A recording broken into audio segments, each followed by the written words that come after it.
Neoliberalismo y movimientos desregulatorios. Esta es la primera referencia que hemos utilizado hoy, La nueva razón del mundo, de Christian Laval y Pierre Dardot, para dar cuenta de forma muy sintética de qué es el neoliberalismo y qué relación tiene con una asignatura como la de retos actuales del Estado. Este vídeo está dedicado, o mejor destinado, a los estudiantes que no han venido a clase como consecuencia de la DANA o bien porque han preferido, con buen criterio, auxiliar o ayudar a los afectados antes de venir a clase. Bueno, el neoliberalismo definido en 10 minutos es más que lo que los autores Laval y Dardot defienden en La nueva razón del mundo y quizá algo menos. Para Dardot y Laval, que es la primera referencia que hemos utilizado, ya digo, para introducir un concepto tan amplio como el neoliberalismo, este no es una actualización del ideario liberal económico, ni siquiera del capitalismo, sino una razón, o sea, una lógica que tiende a extenderse en diferentes esferas de la vida, basada en la competencia y con efectos negativos sobre la democracia. Bueno, pero nosotros hemos visto el neoliberalismo, sin perder de vista esta óptica crítica, de una manera más neutra, dando datos, ¿no? Diciendo que nace a finales de los años 70 y principio de los años 80, de la mano de políticos, Margaret Thatcher en el Partido Conservador en Reino Unido, Ronald Reagan en el Partido Republicano en Estados Unidos, que es una corriente amplia, pero que consiste básicamente en apoyar la libertad económica a partir de medidas que tienen que ver con la privatización o con la desregulación, con una concepción del papel, ¿no? También del banco y del Banco Central, ¿no? Como reguladores de la moneda, pero que básicamente, en lo que tiene que ver con las políticas del Estado, defiende la idea de que hay que reducir el gasto público, lo que implica un declive o una marcha atrás del Estado social o Estado social de bienestar, el welfare state, ¿no? La idea de que, vista en temas anteriores, de que el welfare state, que el Estado de bienestar es una red de protección basada, si se quiere, en la idea de solidaridad que contempla contingencias como el desempleo, la invalidez, la orfandad, la enfermedad, situaciones, contingencias, eso es lo que significa el término, en las que cualquier ciudadano puede verse, sin ser directamente el beneficiado, pero que supusieron en el siglo XX un extraordinario avance en terreno jurídico y también político. Jurídico, porque va acompañado de derechos, exigencias de tipo social, y político por una concepción de la democracia más allá de un juego de participación para la elección de políticos en democracias representativas. Bueno, libertad económica, libre mercado, desregulación, privatización, crítica o crisis del modelo de estado de bienestar, lo que implica una crisis del keynesianismo, ¿no? La idea de John Maynard Keynes de que entre las funciones del Estado también tiene que ser esa intervención, aumentando el gasto público, destinada, en lo que nos interesa a nosotros, a ampliar las funciones del Estado. Bueno, por el contrario, el neoliberalismo lo que busca es un Estado mínimo. Hemos mencionado políticos como Margaret Thatcher, que el Reino Unido gobernó desde 1979 a 1990, o Ronald Reagan en un periodo muy parecido, de 1981 a 1989. Esas ideas neoliberales tuvieron un extraordinario éxito a partir, por ejemplo, del llamado consenso de Washington, un término que se acuñó en estas fechas, en 1989, por un economista, por John Williamson, para defender la idea de un paquete de reformas estándar, ¿no? Para países en desarrollo que necesitaban o reclamaban ayuda financiera, ¿no? La creación de instituciones como el Fondo Monetario Internacional o el Banco Mundial van en esa dirección. Bueno, por citar algunos puntos de este consenso de Washington, de Williamson, pues había una disciplina en la política fiscal, una redirección del gasto público, reformas tributarias que iban en camino a esa forma de integrar parte de un pensamiento político anterior, por ejemplo, en la obra del economista austriaco Friedrich Hayek, o de Ludwig von Mises, ¿no? La idea en Hayek de que, expresada en la obra The Road to Serfdom, el camino de servidumbre, ahí Hayek decía en 1944 que una economía planificada, con un mayor número de funciones por parte del Estado en el terreno redistributivo, en el terreno de la planificación de la economía, eso, decía Hayek, conducía a regímenes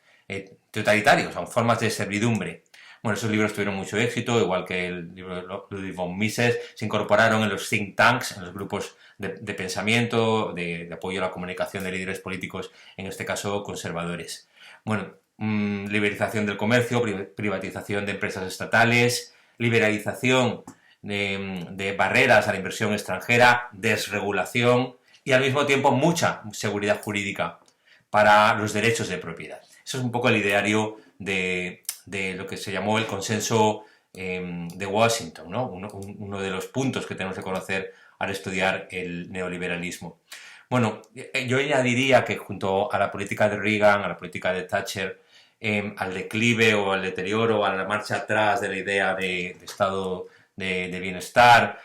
como consecuencia de una lectura de la crisis del petróleo, habría que unir un elemento económico o teórico económico, que es la enorme influencia y el éxito de la mano también de la política de pensadores como Milton Friedman, la Escuela Económica de Chicago, los llamados Chicago Boys, que, ya digo, bebían de esta corriente o de esta escuela anterior, la Escuela Austríaca de Economía, la Sociedad Montpellerin, la Friedrich von Hayek, etc. Además de la parte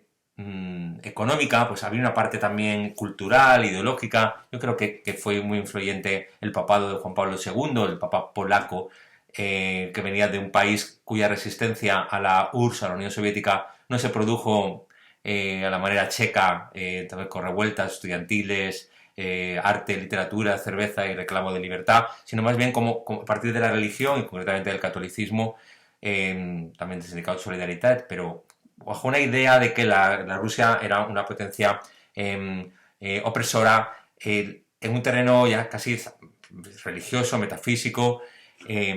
también cultural y simbólicos. Son los eslóganes, ya para hablar de política, de Reagan y su idea de individuo, en la línea de esta dicotomía winners-losers en Estados Unidos, que tiene una raíz muy profunda en el imaginario fundacional de la tierra de las oportunidades, del self-made man, la idea de que los individuos son los que forjan su destino, de tal manera que el pobre merece su pobreza, el rico merece su riqueza. Es una sociedad en la que Reagan revive esos sentimientos individualistas, como si la vida de cada persona fuera y su destino la suma de una serie de decisiones individuales y racionales y libres, ¿no?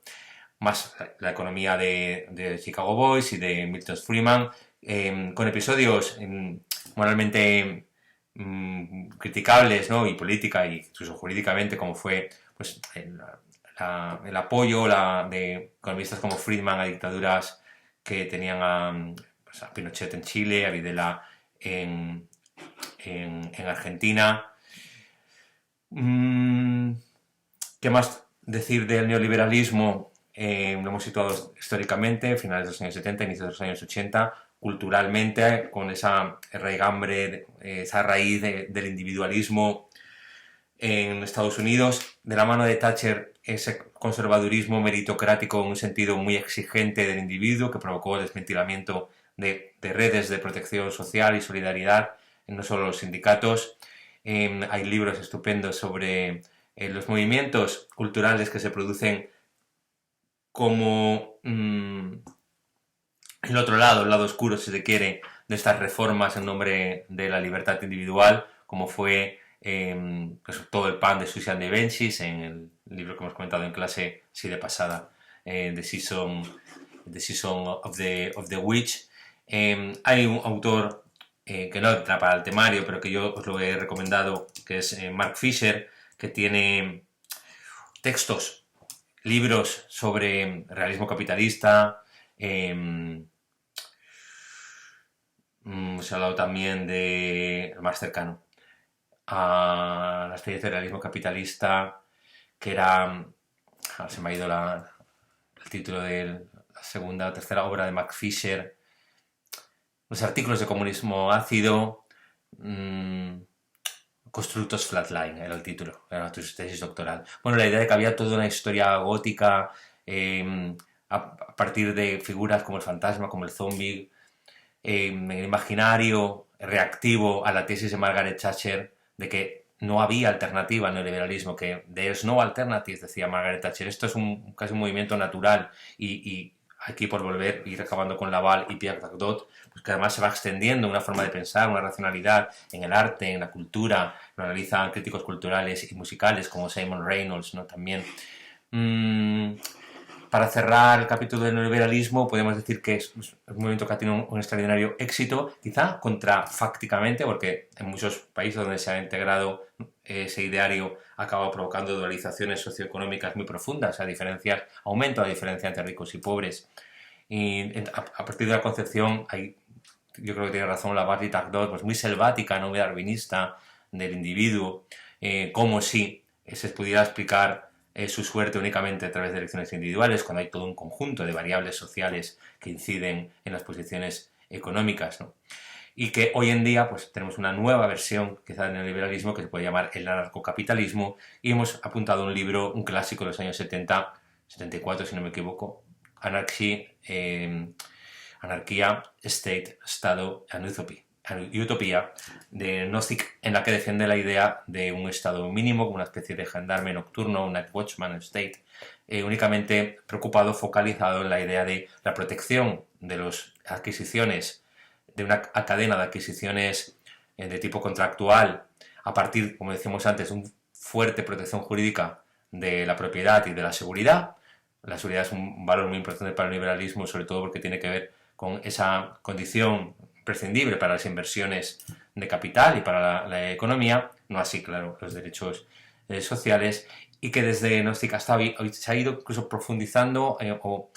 radicalizando más, ¿no?, el ideario neoliberal a partir del concepto de narcocapitalismo. Bueno, espero que esto sea una síntesis muy rápida, pero de los principales conceptos de lo que es el neoliberalismo y sus movimientos desregulatorio. Y los que no habéis venido hoy, pues espero que estéis todos bien y nos podamos ver pronto. Gracias.